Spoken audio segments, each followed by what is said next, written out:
Umupo si Ethan sa batong bangko sa bakuran ko, nakasuot ng eksaktong sukat na itim na suit. Talagang wala siya sa lugar sa gitna ng mga panggatong at babuyan. May hawak siyang dokumento sa pagitan ng kanyang mga daliri. Kalmado ang tono niya, parang pinag-uusapan lang ang ordinaryong deal. Chloe, maghiwalay na tayo. Ako ang presidente ng Sterling Enterprises. Nanatili ako rito matapos mawalan ng alaala sa aksidente sa kotse, 3 taon na ang nakalipas. Ngayon, oras na para bumalik ako. Huminto ang sandok ko sa ibabaw ng pagkain ng baboy. Hindi ko siya kinuwestiyon o hiniling na manatili. Sa loob ng 3 taon, pinakain niya ang mga baboy, nagputol ng kahoy, at nagtrabaho sa bukid kasama ko. Ang init ng simpleng buhay sa kanyang mga mata ay totoo noon, ngunit ang lamig sa kanyang mga mata ngayon ay totoo rin. Sige, sagot ko. Walang emosyon ang boses ko. Mukhang nagulat si Ethan na pumayag ako agad. Pagkatapos ng ilang sandali, inabot niya sa akin ang isang silver na maleta. Ito ang kompensasyon. Isang AI robot butler na kayang magpatakbo ng bukid para sa iyo. Ang password ay birthday mo. Sa sinabing iyon, lumingon siya at sumakay sa naghihintay na luxury car. Nang ibaba ang bintana, iniwan niya ako sa isang huling salita. Ingat. Matapos mawala ang kotse sa pasukan ng baryo, binuksan ko ang maleta, pero walang robot butler sa loob. Isang matangkad na lalaki ang nakatali sa loob, nakasuot ng itim mula ulo hanggang paa. Ang kanyang light silver na buhok ay gusot na nakadikit sa mga sentido. Puno ng banta ang kanyang mga mata. Nang makita niya akong buksan ang case, nagpumiglas siya para murahin ako. Natigilan ako sandali, saka ko naunawaan. Malamang nag-aalala si Ethan na baka hindi ako ligtas mag-isa, kaya pinadalhan niya ako ng bodyguard sa ibang pakete. Talagang kakaiba ang packaging. Mukhang malakas ang lalaki, kaya malamang magaling siya sa mabigat na trabaho. Kinalag ko ang mga tali sa kanya, at basta na lang sinabi, mananatili ka dito at tutulong sa akin mula ngayon. Kasama na ang tirahan at pagkain. Wala siyang sinabi. Pinagmasdan niya ang bukid ng may pag-iingat. Nang gabing iyon, nakaramdam ako ng inspirasyon. Nakahanap ako ng stationery at sumulat kay Ethan. Salamat sa bodyguard na pinadala mo sa akin. Maganda ang pangangatawan niya at mukha siyang masipag. Nagpaplano kaming magpakasal. Sabi niya, magbabackflip siya sa seremonya. Pwede ka bang pumunta at manood? Hindi pa nga na ilalabas ang sulat hanggang hating gabi. Nang isang matalim na ingay ng preno ang narinig mula sa gate. Sumugod si Ethan sa pintuan, basa ng hamog ang kanyang puting damit. Puno ng pagmamadali ang kanyang karaniwang kalmadong mukha. Hinawakan niya ng mahigpit ang sulat na sinulat ko, parang malapit nang mawala sa sarili. Chloe, wala akong inilagay na tao sa maletang iyon. Hindi iyon ang bodyguard na pinadala ko sa iyo. Tiningnan ko ang kanyang tensyonadong ekspresyon, saka ang tahimik na lalaking nakatayo sa sulok. Nag-alinlangan ako. Napagkamalan ko ba siya pagkatapos mawala ang sasakyan ni Ethan sa daan? Nag-iisa ako sa bakuran. Dala ng hangin ang amoy ng palayan. Hindi ko maiwasang balikan ang nangyari noong may amnesia siya. Noong nakaraang taglamig, ninakaw sa gabi ang alaga kong baboy na kakapanganak lang. Dumukot ako sa kulungan, umiiyak ng walang magawa. Si Ethan ay binalot ang sarili sa tinahikong makapal na jacket at sumugod sa nagyayelong gabi ng walang salita. Hindi siya naghanap sa malapit gaya ng ordinaryong magsasaka. Sa halip, tumawag siya ng mga resources na wala akong alam.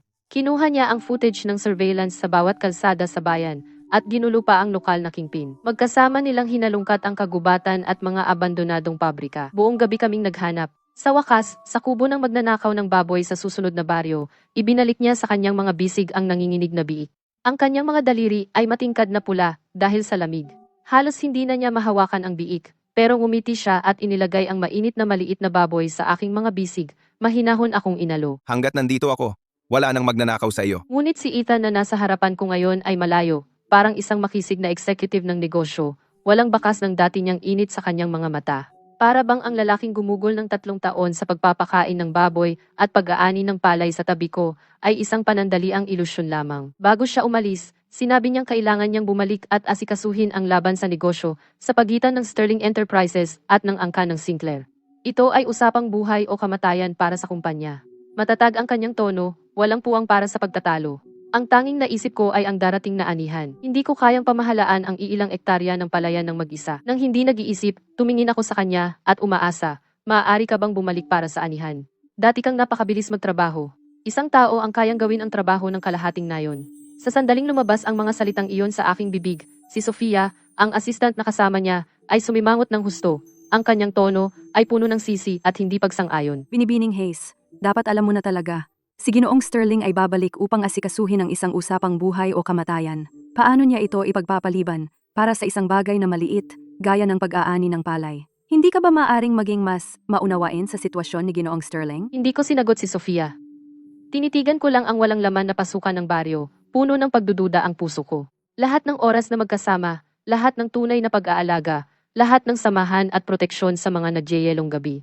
Maaari bang wala lang halaga ang lahat ng iyon sa harap ng malamig na interes sa negosyo? Hindi ko naiintindihan ang kanyang mga laban sa negosyo. Alam ko lang na ang lalaking dati ay itinuturing na prioridad ang kahit na maliit kong alalahanin. Kinabukasan pagkaalis ni Ethan, dumating si Sofia dala ang kasunduan sa paghihiwalay. Matalas at malamig ang mga termino nito. Simple lang ang punto, mag-iiwanan na lang kami. May kasama rin itong bank card na may sapat na pera para i-renovate ang buong bukid. Ideya iyon ni Ethan bilang kompensasyon. Hinawakan ko ang maayos na nakaprint na kasunduan at umupo sa karaniwang batong bangko ni Ethan. Hindi ko masasabing malungkot ako. Nakaramdam lang ako ng kahangalan. Sa loob ng 3 taon, tinuruan niya akong mag-ayos ng mga kagamitan at tantyahin ang ani. Nagtatanim siya kasama ko tuwing tagsibol at tinutulungan akong mag-ani ng palay tuwing taglagas. Noong nanonood kami ng mga bituin mula sa bakuran, sabi niya, magtatanim siya ng palay kasama ko habang buhay at mamumuhay ng tahimik. Ngunit pagkatapos niyang mabawi ang kanyang alaala, lahat ay nagbago. Para bang pinatay niya lahat ng kanyang damdamin. Tinapos niya ito ng ganoon na lang, nang walang bakas ng pagsisisi. Hindi ko siya hahabulin, at hindi ko bababain ang aking sarili. Huminga ako ng malalim at kinuha ang panulat. Ngunit nanginginig ang aking mga daliri hindi dahil hindi ko kayang bumitaw, kundi dahil hindi ko matanggap na ang lahat ng katapatan na iyon ay wala ng ibang naidulot kundi isang manipis na papel. Sa sandaling ilapat ko ang panulat sa papel, isang mainit na kamay, wala akong ideya kung kailan siya dumating. Nakatayo siya sa likuran ko, tumambad sa aking ilong ang mahinang amoy ng cedar, pamilyar, pero kakaiba. Ingat, huwag kang masugatan. Mahina ang kanyang boses, na may bahid ng isang bagay na mahirap basahin. Bigla kong hinugot ang aking kamay, at ibinigay sa kanya ang nilagdaang kasunduan. Walang emosyon ang tono ko. Iyon na, pantay na tayo. Tahimik na inilagay ni Ethan ang kasunduan sa kanyang briefcase. Naghanda ng umalis sina Sofia at ilang lalaki. Nang lumingon sila, natumba nila ang bakod ng bakuran. Natapakan din nila ang mga punla na kakatanim ko lang. Napakunot ako ng noo, labis na nalungkot. Napatingin si Ethan sa gulo sa lupa at iniwan ako sa isang pangungusap. Ipapaayos ko ang bakod at mag-iiwan ako ng AI robot na kasambahay para alagaan ka. Pagkatapos, sumakay siya sa kanyang kotse nang hindi lumingon. Umalis ang mamahaling kotse na may alikabok. Nag-iwan lamang ng sirang bakod at lantang mga punla at isang damdaming hindi ko maipaliwanag. Pagkatapos umalis ni Ethan, nagkulong ako buong umaga. Habang lalo ko itong iniisip, lalo akong nagagalit sa kanyang lamig, sa kanyang mapagmataas na assistant, at sa sarili kong kahangalan. Napagkamalan ko ang pansamantala niyang kabaitan bilang tunay na pag-ibig. Hindi hanggang gabi, ng oras na para pakainin ang mga baboy, na pumunta ako sa bodega para kumuha ng pakain. Sa sandaling binuksan ko ang pinto, nakita ko ang isang malaking maleta sa sulok. Mukhang may gumagalaw sa loob. Kinabahan ako. Naalala ko na binanggit ni Ethan ang isang AI robot na kasambahay. Tapos naalala ko na sinabi ni Ethan na iiwanan niya sa akin ang isang AI robot na kasambahay. Biglang naging malinaw ang lahat. Ito kaya ang kasambahay na tinutukoy niya? Pero sobrang totoo nito. Meron pa itong init ng katawan at puno ng pag-iingat ang mga mata nito. Ito ay maskulado at gwapo. Hindi tulad ng isang robot na walang damdamin. Talagang hindi nagtipid si Ethan. Pati ang mga AI model niya ay mahusay ang pagkakagawa. Lumapit ako at maingat na sinundot ang braso niya. Ito ay matigas at nababanat.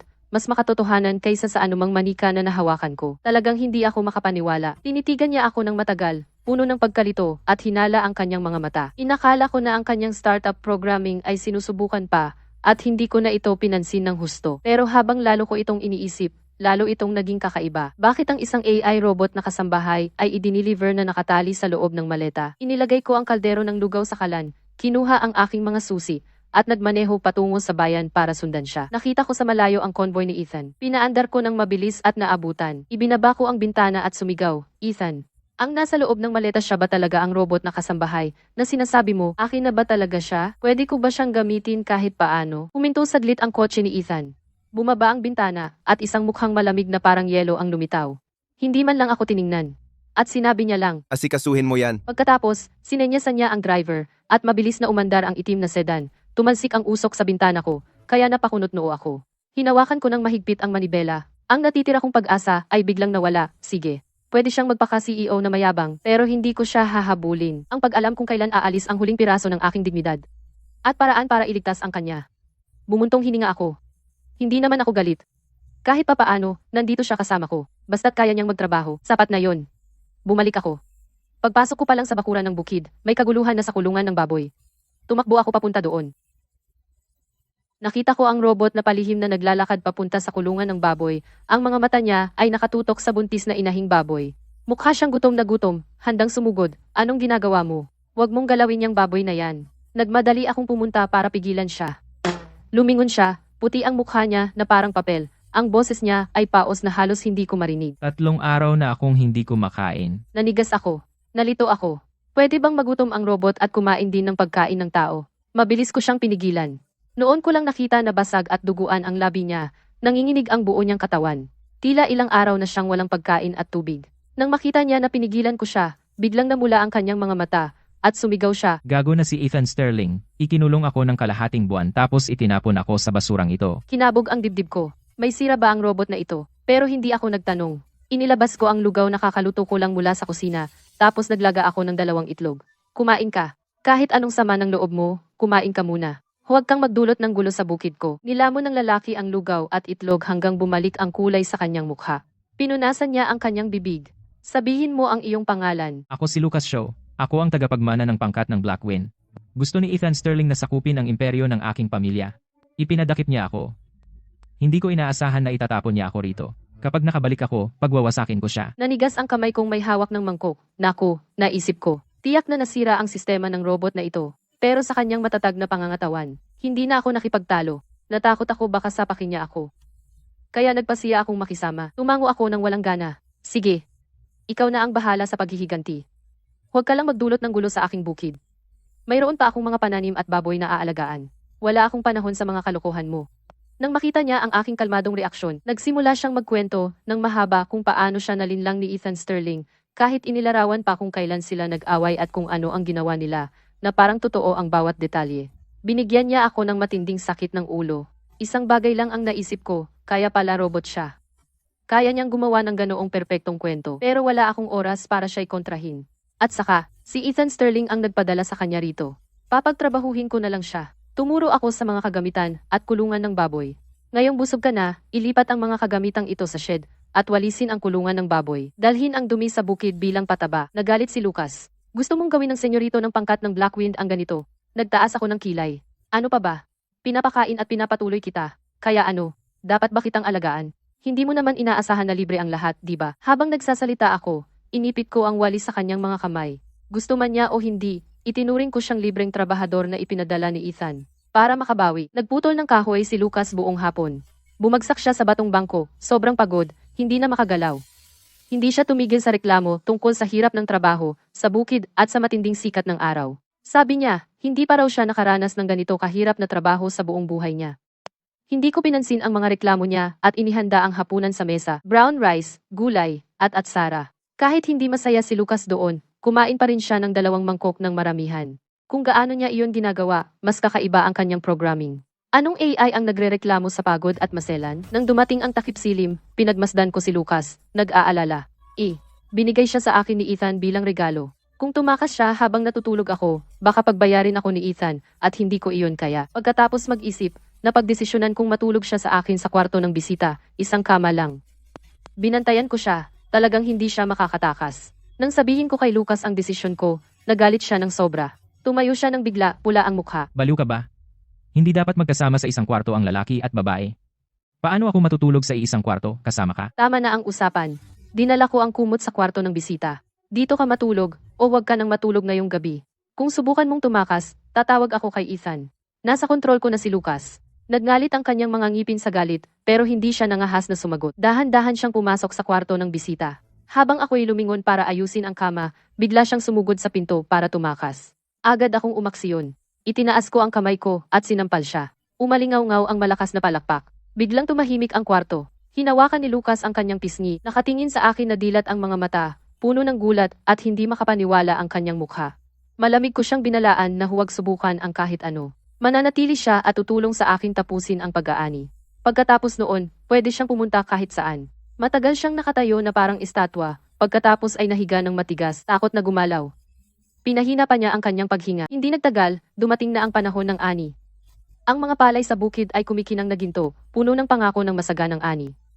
Kinuha ko ang aking karit sa bukid at tinawag si Lucas para tumulong. Pero nanatili siya sa ilalim ng puno, mukhang nandidiring sabi niya. Hindi ako gumagawa ng ganitong hirap na trabaho. Mamamatay ako dito. Hindi ko siya pinilit.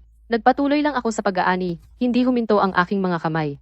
Nagkwento ako ng parang walang pakialam kung paano, Noong may amnesia si Ethan, nakakaani siya ng marami sa loob ng kalahating oras lang. Mabilis siyang gumawa at magaling pa, mas magaling pa kaysa sa iyo.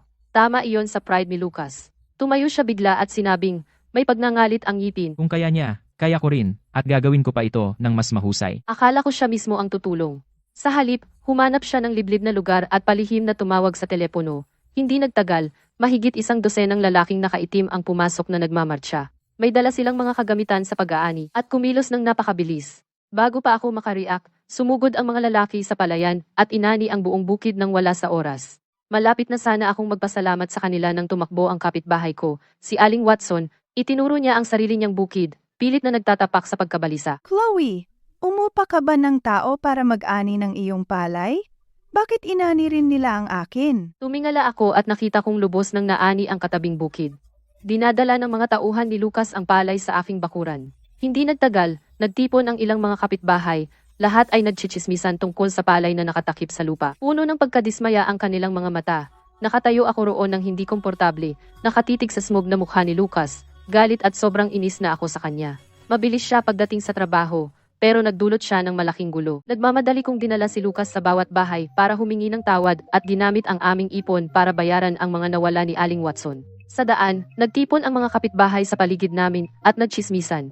Hindi nagtagal, napunta ang usapan kay Ethan. Bumuntong hininga si Aling Watson at sinabi, Mas maganda ang mga bagay-bagay noong naroon si Ethan. Tinutulungan niya si Chloe sa gawaing bukid at madalas niyang inaayos ang ating mga kagamitan at gumagawa ng mga greenhouse. Tuwing may hindi pagkakasundo ang sinuman, masaya siyang mamagitan. Mahal din siya ng mga bata sa nayon. Alam niya lagi kung paano sila mapangiti. sumingit ang isa pang kapitbahay. Tama, ang taong iyon ay matatag at masipag at tinatrato niya ang lahat ng may katapatan. Mas mabuti siya kaysa sa lalaking nasa atin ngayon. Ang puro gawa lang nito ay magmalaki at umupa ng mga tauhan at sinira pa niya ang ani ng palay. Puro itsura, walang kwenta. Lahat ay sumingit, puno ng pangungulila kay Ethan noong siya'y may amnesia. Bawat salita ay tumama sa kawalan ng ingat at kakayahan ni Lucas. Tumabi si Lucas, namumula ang mukha, pagkatapos ay namumutla. Mahigpit na nakakuyom ang kanyang mga kamao, pero hindi siya makapagtalo, siya ang may gawa ng gulo mula pa sa simula.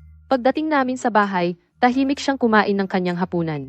Sa pagkakataong ito, hindi siya mapili at umubos ng 3 mangkok sa isang upuan. Pagkatapos ibaba ang kanyang mangkok at chopstick, sabi niya nang may pagnangalit ng ngipin. Mahihigitan ko si Ethan. Mula ngayon, ako na ang bahala sa lahat ng gawaing bukid. Gagawin ko ito ng mas mahusay kaysa sa kanya, at ipapakain ko sa kanila ang kanilang mga salita. Habang pinapanood ko siyang nagtatampo, hindi ko maiwasang matawa. Hindi naman talaga siya tinatarget ng mga kapitbahay. Iyon ay dahil ang kabaitan ni Ethan, noong siya ay may amnesia, ay nakuha na ang kanilang mga puso. Hindi ako gaanong nagsalita, binigyan ko lang siya ng tubig. Ang pangako ay pangako. Gumising ka ng maaga bukas at bungkalin ang lupa. Huwag ka nang mag-isip ng pagtatamad. Itinaas ni Lucas ang kanyang baba at tumango. Puno ng determinasyon ang kanyang mga mata na hindi matalo. Katatapos lang ng anihan nang dumating ang isang hindi inanyayahang bisita, si Ethan Sterling. Nakasuot siya ng perpektong pagkakatahi na suit, nakatayo sa pintuan ng bukid, kasama ang kanyang asistan sa likuran, nagmamayabang ng mayaman ako na superioridad. Sinabi niya na nag-iinspeksyon siya ng kalapit na commercial na lupa, pero kita ko siya. Hindi na talaga siya makakalimot, pero masyado siyang mayabang para bitawan ang CEO acting, kaya bumalik siya gamit ang isang mahinang dahilan para maniktik. Tumakbo ang kanyang mga mata sa bukid, at sa wakas ay tumigil sa akin. Nagtanong siya sa mahinahong boses. Yung butler, nagtatrabaho ba siya ng maayos para sa iyo? Naisip ko si Lucas, tumatakbo at tumutulong nitong mga nakaraang araw. Ngumiti ako at tumango. Magaling siya sa trabaho. Malaki ang naitulong niya sa akin. Wala siyang sinabi. Dumaan ang kanyang tingin sa akin, at tumigil sa maliit na bahay na pinagsamahan namin. Ang kanyang ekspresyon ay komplikado at hindi ko malaman kung ano ang iniisip niya. Dumaan ang isang simoy ng hangin at may maliit na insekto na pumasok sa aking mata. Kinusot ko ito ng walang malay, namula agad ang mata ko. Malapit na akong magbanlaw ng malinis na tubig nang makaramdam ako ng nakatitig na tingin sa akin. Tumingin ako at nakita ko si Ethan na nakatitig sa akin. May emosyon sa kanyang mga mata na hindi ko mabasa, parang pag-aalala o baka naman pagkakasala. Pero sa sumunod na segundo, naging malamig muli ang kanyang mukha. Isang ngiting may pangaalipusta at awa ang gumuhit sa kanyang labi. Parang tumitingin siya sa isang kaawa-awang nilalang na nangangailangan ng limos. Kung magkakaroon ka ng problema, pwede mo akong kontakin. Napatawa ako ng malamig sa loob. Umiling ako. Salamat, pero huwag na. Kaya ko ang mga bagay-bagay. Maaaring ordinaryo lang ang bukid ko, pero sapat na ito para sa akin. Kaya huwag na kayong mag-abala, Ginoong Sterling. Natigilan siya ng sandali, malamang hindi inaasahan ang ganoon katapang na pagtanggi. Isang kislap ng gulat ang dumaan sa kanyang mukha. Nahulog ang sikat ng araw sa kanyang mukha, naiwan ang kalahati nito na maliwanag at ang kalahati ay nasa anino, tulad ng kanyang magkasalungat na damdamin. Nararapat lang sa kanya. Hindi ko na siya pinansin. Tumalikod ako at pumasok sa loob at sinara ang pinto. Isinara ko rin ang huling pag-asa na mayroon ako para sa kanya. Kaya niyang umalis ng walang pag-aatubili, binabago ang kanyang saloobin sa isang iglap. Anong silbi ng pagpapanggap niyang nagmamalasakit ngayon? Anong pagkakaiba ang magagawa nito? Ang aking bukid, ang aking buhay, kaya kong mabuhay ng maayos kahit wala siya. Mas mabuti pa, mas payapa ang buhay. Hindi ko na kailangang hayaang kontrolin ng kanyang emosyon ang akin. Nakatayo si Ethan Sterling sa pintuan ng bukid, ayaw umalis. Parang ipinako siya sa kinatatayuan. Talagang gusto niya akong makita na miserable. Hindi ko yun pwedeng hayaan. Hinawakan ko siya sa braso at dinala sa loob. Tingnan mo, naayos na ang bakod. Nareplant na rin ang mga gulay, mas lalo silang tumutubo kaysa dati. Tinuro ko ang bagong kawayang bakod at mga sariwang usbong, sadyang nagpapakita lang ng konting pagyayabang. Tumingin-tingin si Ethan Sterling, tapos tumango ng bahagya. Walang emosyon ang boses niya. Mukhang maayos naman. Hindi ako nasiyahan. Kaya hinila ko siya papunta sa bubong. Nakaupo si Lucas sa kwarto, nagbabasa. Tumama ang sikat ng araw sa mukha niya, kaya nagmukha siyang medyo edukado. Yung AI robot na kasambahay na pinadala mo, matalino pala. Marunong talaga itong magbasa. Mas marami pa itong alam sa pagsasaka kaysa sa akin. Sabay tawa ko, hindi ko napansin ang pabalat ng libro sa kamay ni Lucas. Nakalagay, mga batayan sa pamamahala ng gang. Titingnan sana ni Ethan Sterling sa loob nang biglang dumating si Sofia, tumatakbo, mukhang nag-aalala. Ginoong Sterling, may emergency sa opisina, apurahan. Pinipilit nila tayong magbigay ng sagot. Kailangan mong bumalik ngayon din. Napakunot noo si Ethan Sterling. Tahimik lang niyang sinabi. Basta't nakatulong sa'yo. Pwedeng magpadala pa ako ng ilan, mamaya. Mabilis akong umiling. Huwag na, huwag na. Isa lang sapat na. Si Lucas, ang dami kumain. Kung magpapadala ka pa, baka hindi ko na talaga sila mabuhay. Tumango si Ethan Sterling at tumalikod para umalis. Pinagmasdan ko ang likod niya at ngumuso. Siyempre, ang negosyo talaga ang nauuna. Sa akin, sayang lang ng oras niya. Pag-alis ni Ethan, sasabihin ko sana kay Lucas na pakainin ang mga baboy nang makita ko siyang nakayuko sa sulok ng storage room, nagbabasa ng lumang libro. Tahimik akong lumapit at napagtanto kong hawak niya ang lumang libro mula noong nagka-amnesia siya. Ilang libro tungkol sa pagpapatakbo ng bukid at isang manual sa pag-aayos ng appliance ay nakasalansan sa tabi nito. Meron pang ang libro tungkol sa isang daang paraan para patahimikin ang mga bata. At sa pinakaibaba ay ang gabay sa pagsasanay para sa tamang kapareha. Biglang sumakit ang puso ko.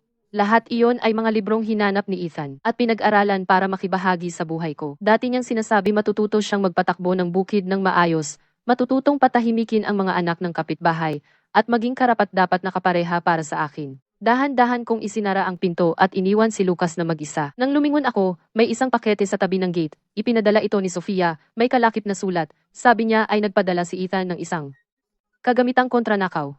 Pero ito pala ay charger ng AI robot na kasambahay. Dinala ko sa loob ang charger. Kakasara lang ni Lucas ng kanyang libro. Halika rito. Papakuryentehin kita, o mauubusan ka ng kuryente at hihinto sa paggana. Hinawakan ko ang braso niya, at sinimulang hubarin ang kanyang damit. Siya ay isang robot, kaya dapat may charging port siya sa katawan. Biglang hinawakan ni Lucas ang kamay ko. Namula ang kanyang mukha ng sobra. Anong ginagawa mo? Kino-charge kita. Paano kung hindi ka makagalaw mamaya? Seryoso kong binawi ang kamay ko. Habang naghihila kami sa balikat ng isa't isa, aksidenteng nasagi ko ang pantalon ni Lucas. Nanigas agad si Lucas. Ang libro sa kanyang kamay ay nahulog sa sahig. Matagal ko siyang tinitigan bago ko napagtanto, sobrang makatotohanan ang pagkakagawa sa iyo ng iyong tagagawa. At sobrang detalyado rin. Walang sinabi si Lucas. Namumula ang kanyang mga tenga, hinila niya ang kanyang pantalon pataas. Kaya ko na mag-charge mag-isa. Umalis ka. Hindi ko maintindihan kung bakit mahihiya ang isang robot, pero pagkatapos, naisip ko, may sariling lohika ang teknolohiya. Kaya hindi ko na ito pinagtanong pa. Mahimbing ang tulog ko, nang gabing iyon nang may marinig akong kaluskos sa bakuran. Akala ko may nagnanakaw ng baboy, kinuha ko ang asarol at nagmamadaling lumabas. Pero nang tumingin ako, may nakita akong lalaking nakaitim sa tabi ng pader, nanonood kay Lucas na naglalaba. Nanginginig ang mga balikat. Si Lucas ay nagkukuskus ng jacket ko, ang mga kamay niya ay puno ng sabon. Nang lumapit ako, napagtanto ko na siya yung katulong niya sa pag-aani kanina. Nakaitim lahat, magulo ang buhok, kinakagat niya ng mahigpit ang labi, tahimik na umiiyak. Patuloy na nagkuskos si Lucas ng jacket. Kunot ang noo at nagmukmok. Bakit ang hirap hugasan ito? Hindi na dapat ako nag-alok. Iyon yung jacket na nadumihan ko kanina. Ipinilit niyang labhan ito para patunayan na mas kaya niya kay Ethan. Biglang lumuhod ang lalaki. At nagsimulang humagulgol. Senyorito, nabigo ako sa'yo. Tiniis mo ang kahihiyan para sa paghihiganti, naglalaba, at gumagawa ng mabibigat na trabaho dito. Ilalabas na kita rito ngayon. Si Lucas ay napatalon sa gulat at nahulog ang jacket. Ano bang problema mo? Sino ang pinapahiya? Pero ang lalaki ay nalunod sa sarili niyang pantasya at humagulgol habang nagsasalita. Naiintindihan ko. Gusto mong manatili kasama si Binibining Hayes at maghintay na makapaghiganti kay Ethan. Aalis na ako ng palihim at hindi na makikialam. Bago pa makapagsalita si Lucas, mabilis na tumayo ang lalaki at palihim na umalis, natatakot na baka may makakita sa kanya. Nagngalit ang mga ngipin ni Lucas at sumigaw pagkatapos niya. Bumalik ka rito. Binuksan mo ang gate. Paano kung may magnakaw ng mga baboy? Lumapit ako at sinundot ang braso ni Lucas. Ang kaibigan mo talagang mahilig sa drama. Tinitigan niya ako ng masama ngunit walang sinabi, pagkatapos ay bumalik sa pagkukuskos. Pero namumula ang mga tainga niya. Kinaumagahan. Pumunta ako para magpakain ng baboy. Nakita ko ang tauhan ng Black Wind kahapon. Nakasiksik siya sa tabi ng kulungan ng baboy, pula ang mga mata niya. Nang makita ako, mabilis siyang lumapit. At nagmakaawa sa akin na umiiyak. Binibining Hayes, pakiusap, pakawalan niyo na po ang senyorito namin. Senyorito siya ng pangkat ng Black Wind ng Sinclair. Hindi siya utusan mo! Patuloy siyang nagdaldal. Inulit niya ang tunay na pagkatao ni Lucas at inilarawan ang malupit na awayan sa loob at sinabi na lahat ng paksyon ay nag-aagawan sa kapangyarihan. Kung hindi siya bumalik agad, mawawalan siya ng posisyon at baka mawalan pa siya ng buhay. Binibining Hayes, mabuti kang tao, pero hindi mo mapipigilan ang senyorito namin na mabawi ang kontrol. Ang buong angkan niya ay nakasalalay sa kanya. Umiyak ng husto ang tauhan ng Black Wind, tila taos puso ang kanyang pakiusap. Naisip ko, ay, hindi na naman ito. Ginawa pa niya itong kapanipaniwala. Kaya ang programming ng robot ni Lucas ay ang gumanap bilang senyorito ng pangkat ng Black Wind. Pinalaya ko ang braso ko at tinabig siya. Kung gusto niyang umalis, hayaan mo siya. Hindi ko naman siya pinigilan. Inakala ng tauhan ng Black Wind na tumatanggi ako at lalo siyang umiyak. Nagkwento siya ng isang napakadramatikong kwento tungkol sa malupit na awayan sa loob ng gang. Habang tumatagal akong nakikinig, lalo akong naiinis. Kaya gusto umalis ni Lucas pero nahihiya siya at pinapunta ang isang tauhan para umarte ng kwentong iyakan. Nagreklamo siya tungkol sa trabaho sa bukid at ilang beses siyang sumubok na tumakas pero may hawak ako sa kanya. Pero nang makita ko ang mga mata ng tauhan na pula at puno ng luha, napaisip ako kung paano nagpakatigas si Lucas. Ngunit marami pa rin siyang ginawa para sa akin.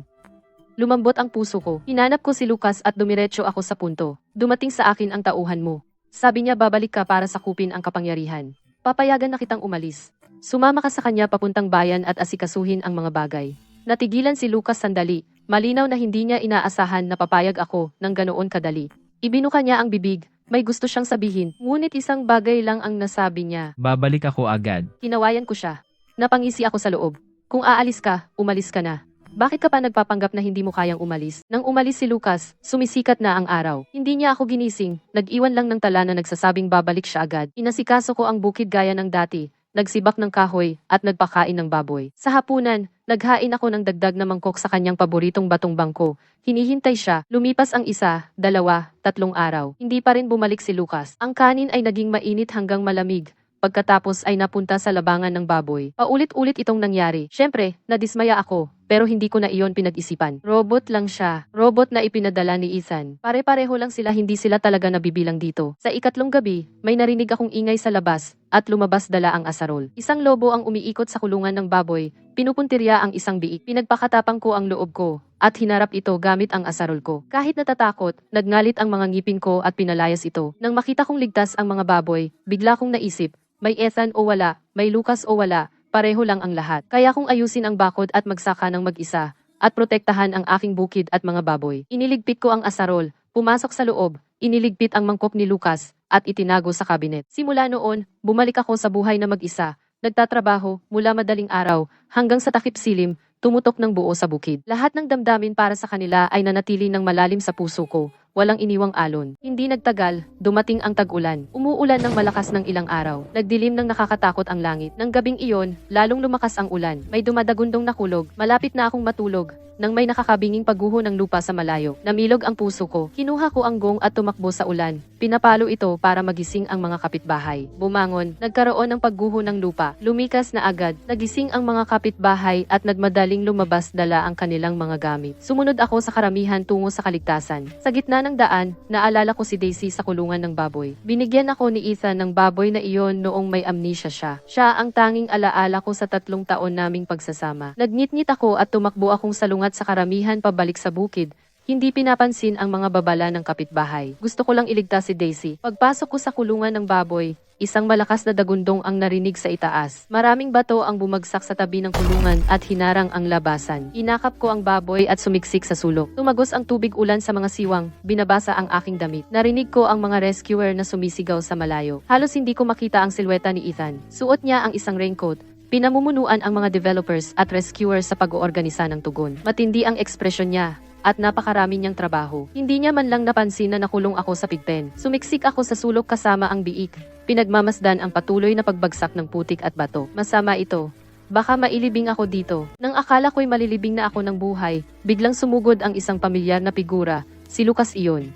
Hinila niya ako at ang biik sa kanyang mga bisig, at sinalubong ang mga bumabagsak na bato. Baliw ka ba? Gumuho ang buong bundok, at binalikan mo para sa isang biik? May takot sa kanyang sigaw. Natigilan ako sandali. Hindi ko akalain na babalik talaga siya. Nang makalabas kami, saka ko lang napagtanto na nagdala si Lucas ng maraming tao, kasama ang mga excavator at rescue crews. Nililinis nila ang mga bato at inaayos ang bukid. Hinila niya ako sa ligtas na lugar at seryosong nagtanong, Hinihintay mo pa ba si Ethan? Wala siyang panahon para alalahanin ka. magsasalita na sana ako nang makita ko si Ethan sa malapit, nakatitig sa aking bukid. Puno ng pagkagulat ang kanyang mga mata, pero maraming tao ang pumaligid sa kanya. Kaya pinilit niyang umiwas ng tingin at ipinagpatuloy ang pagdidirect ng rescue. Hinawakan ni Lucas ang kamay ko at ako'y pansamantalang inilayo. Paulit-ulit siyang bumubulong tungkol sa pag-aayos ng bukid. Pinagmasdan ko ang tensyonadong mukha niya. Medyo sumikip ang dibdib ko. Kaya pala, ang robot na ito ay may mas mainit na puso kaysa sa tunay na tao. Maya-maya, isinama ako ni Lucas pabalik sa ari-arian ng show. Sa harap ng napakaraming miyembro ng gang, sa wakas ay napagtanto ko na siya talaga ang tagapagmana ng pangkat ng Blackwing. Natakot ako, sigurado akong pira-pirasuhin ako ni Lucas. Pero tinitigan lang niya ako ng masama. Sa paningin ng lahat, sumandal siya at hinalikan ako. Sinabi niya, ikaw na ngayon ang senyorita ng Blackwind. Maya-maya, narinig ko na. Sinisi ng pamilya si Ethan dahil sa pagmamadali niya sa pagliligtas. Sinubukang pumasok ng mag-isa para iligtas ang isang tao sa bahay ng isang magsasaka. Sabi nila hindi niya nakikita ang malaking larawan at hindi siya karapat-dapat sa trabaho. Hindi ko masyadong pinansin. Negosyo nila iyon ng pamilya. Wala akong kinalaman. Sa huli, bumalik ako sa bukid. Nang medyo malinis na ang bukid, nag-usap kami ni Lucas kung kailan ang magandang petsa para sa isang simpleng salo-salo ng engagement. Tahimik lang ang buhay namin. Nagpahatid ako ng imbitasyon kay Ethan. Akala ko oras na para tapusin na ang lahat. Matapos matanggap ni Ethan ang imbitasyon, tulala siya. Doon lang siya nagpadala ng mga tao para mag-imbestiga. Sa wakas natuklasan niya ang katotohanan. Isang pagkakamali ng kanyang mga tauhan ang nagdulot sa kanila na mapagkamalang AI robot na kasambahay ang bihag na si Lucas at inilagay siya sa maleta na para sa akin. Akala niya lagi na ang makina sa tabi ko ay makina lang, pero ito pala ang kanyang karibal sa negosyo. At ang karibal na iyon at ako ay umabot na sa engagement. Nang malaman ni Ethan ang katotohanan, sinalungat niya ang pagtutol ng kanyang pamilya. Nakawala siya kahit nakakulong at dumiretso sa aking bukid. Ang mga damdaming sinadya niyang huwag pansinin ay bumalik ng bigla sa sandaling malaman niya ang katotohanan. Pero hindi nakarating si Ethan sa bukid. Narinig ko na naaksidente siya sa daan. Sabi nila, ang mga kaaway ng angkan ng Sinclair ang nagplano nito para iparatang kay Lucas. Matapos dalhin si Ethan sa ospital, hindi siya nagkamalay sa loob ng isang buong araw. Paggising niya, wala na siyang memorya. Nang siya ay magkamalay, ako ang unang taong nakita niya. Agad niyang hinawakan ang kamay ko, puno ng tiwala ang kanyang mga mata. Chloe, mamamatay ako sa sakit ng ulo. Umuwi na tayo. Ang naalala niya ay ang 3 taon naming pagsasama sa bukid. Hindi niya alam na siya ang CEO ng Sterling Corp o ang alitan niya kay Lucas at tiyak na hindi ang kasunduan sa paghihiwalay. Talagang nagulat ako, paano ba naman nawalan ulit ng memorya ang taong ito? Kaya wala akong magawa kundi ibalik siya sa bukid. Tulad noong huling beses na nawalan siya ng memorya, kumapit siya sa akin at ayaw umalis. Pinakain niya ang mga baboy, nagputol ng kahoy at nagtrabaho sa bukid. Ang galing-galing niya, hindi mo akalain. Pagkatapos, nakita niya ang mamahaling kotse ni Lucas na nakapark sa gate. Nagkunot ang noo niya at sinabi, Ano ba itong basurang sasakyan? Kumukuha lang ng espasyo. muntik na niyang durugin ang mamahaling kotse, kaya nagmadali akong pigilan siya. Si Lucas ay nakatayo sa gilid, ang kanyang mukha ay madilim sa galit, ngunit hindi siya umimik. Tinitigan lang niya si Ethan, hindi mabasa ang kanyang ekspresyon. Matapos mawala ng alaala si Ethan, muli siyang naging alalay sa bukid, laging nasa tabi ko, masipag siyang magtrabaho, at lagi akong pinapasaya. Pero galit siya kay Lucas at lagi siyang nakikipag-away sa kanya. Isang umaga, isinampay ko ang malinis na labada sa bakuran. Nang makita ni Ethan ang mga damit ni Lucas na katabi ng akin, namula agad ang kanyang mga mata. Habang pumihit ako para pakainin ang baboy, palihim siyang kumuha ng gunting. At pinagupit ang lahat ng damit ni Lucas. Nang malaman ni Lucas, galit na galit siya at gusto niyang makipag-away kay Ethan, pero pinigilan ko siya. Sawang-sawa na, kinuha ko ang dati naming kasunduan sa paghihiwalay at ibinigay kay Ethan. Ethan, tingnan mo ito. Hiwalay na tayo. Hindi ka na pwedeng mag-asta parang bata. Kinuha ni Ethan ang kasunduan, sinulyapan, at sadyang inihagis sa isang palanggana. Nagbasa ang tinta, at lumabo. Kinamot niya ang kanyang ulo, pagkatapos ay bigla itong hinawakan at sumimangot. Sumasakit ang ulo ko. Chloe, masakit. Alam ko na nagpapanggap lang siya para iwasan ang paghihiwalay namin. Galit ako pero wala akong magawa. Tumayo si Lucas sa malapit at nanguya. Tigilan mo na ang pagpapanggap. Harapin mo ako ng patas. Pero nagtago si Ethan sa likod ko. Hinawakan niya ang laylayan ng aking damit, parang isang sugatan na bata. Chloe, masama siya sa akin. Tiningnan ko ang dalawang magkaaway na iyon, at sumakit ang ulo ko. Wala akong ideya kung paano ito tatapusin. Kahit na tumigil na si Lucas sa paghabol kay Ethan, nag-alok siyang alagaan siya. Akala ko natauhan na siya, pero may iba pala siyang motibo. Sa hapunan, napansin kong dalawang kagat lang si Ethan, tapos tuloy-tuloy na uminom ng tubig. Ang labi niya ay matingkad na pula. Hindi ko napansin hanggang sa lumapit ako. Puno ng pinong sili ang kanyang mangkok. Dati si Ethan ay hindi kumakain ng maanghang. At hindi lang iyon. Sinadya ni Lucas na pagtrabahuhin si Ethan ng mabibigat na gawain. Nagbubuhat ng mga sako ng pataba na may bigat na ilang kilo papunta sa bukid. Kahit alam niyang may sugat ang braso ni Ethan. Noong nakita ko sila, nakayuko si Ethan sa lupa, hawak ang braso at humihingal. Maputla ang kanyang mukha. Sa sobrang galit, pinalabas ko agad si Lucas ng kwarto. Tapos bumalik ako na may dalang pamahid para gamutin ang sugat ni Ethan. Nang dumampi ang pamahid sa sugat, sumirit si Ethan sa sakit, tapos bigla niyang hinawakan ang kamay ko at inalog-alog na parang bata. Chloe, halikan mo ako at titigil na ang sakit. Nanigas ang kamay ko. Naalala ko kung gaano kalamig si Ethan nang mabawi niya ang kanyang alaala. Sa mahinahong ngunit matatag na tinig, sagot ko, hiwalay na tayo. Huwag mo nang gawin to. Biglang humigpit ang hawak niya. Nawala ang sakit sa kanyang mga mata. Tanging katahimikan na lang ang natira. Simula noon, nagsimulang magpaligsahan sina Ethan at Lucas para makuha ang loob ko sa pamamagitan ng mga gawaing bukid. Nagising ng maaga si Ethan para pakainin ang baboy ko, kaya si Lucas naman ay nag-igib ng tubig sa hating gabi.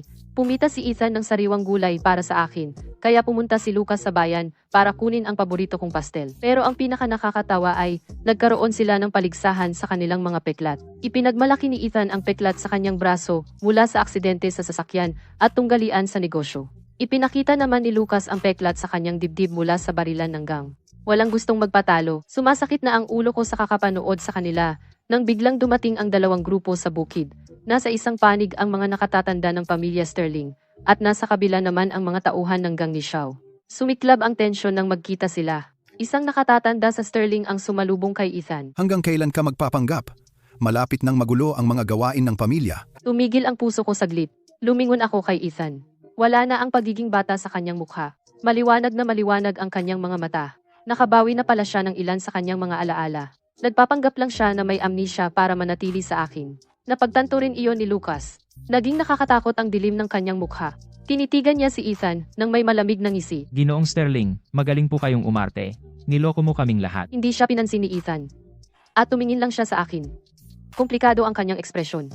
Pinisil ko ang aking mga labi, parang parehong inis at natawa. Pumunta si Ethan para kausapin ang mga nakatatanda sa pamilya. Nakipagkita ako ng mag-isa kay Sofia, ang assistant niya. Noong una, masungit si Sofia. Mariin niya akong inakusahan na nakikipagsabuatan kay Lucas at pinapaantala ang negosyo ng pamilya ni Ethan. Sinabi pa niya na kumakapit ako kay Ethan dahil sa pera nito, hindi ako nagtanggol sa sarili ko. Sinabi ko lang sa kanya kung paano, pagkatapos ng unang atake ng amnesia ni Ethan, umiwas ako sa atake ng gang at hinila siya papuntang ospital sa gitna ng ulan para iligtas siya at nawalan ako ng sarili kong braso.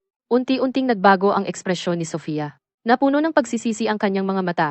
Kumuha siya ng tube ng scar cream sa kanyang bag at inabot ito sa akin at sinabi, 2 beses na pinarusahan ng kanyang pamilya si Ginoong Sterling para protektahan ka.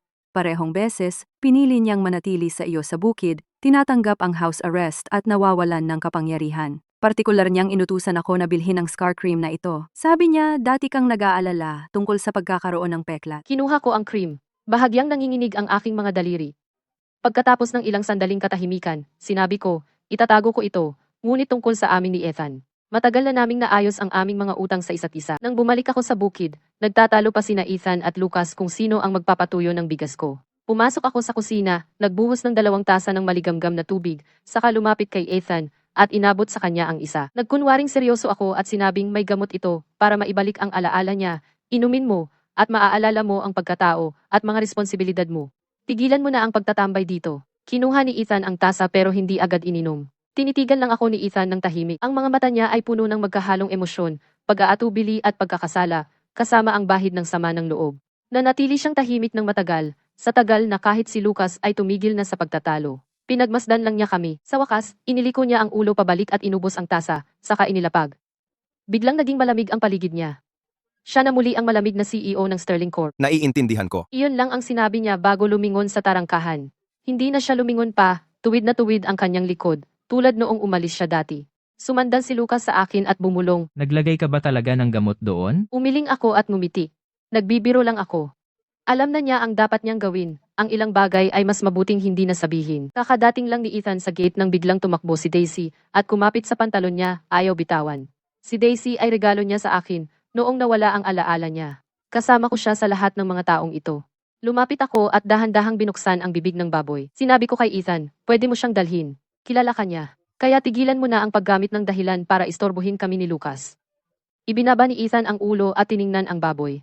Pagkatapos ay sumulyap sa akin. Isang bakas ng ginhawa ang sumilay sa kanyang mga mata. At tumango siya. Yumuko siya at binuhat ang baboy marahan, parang may pinanghahawakan siyang mahalagang pag-asa.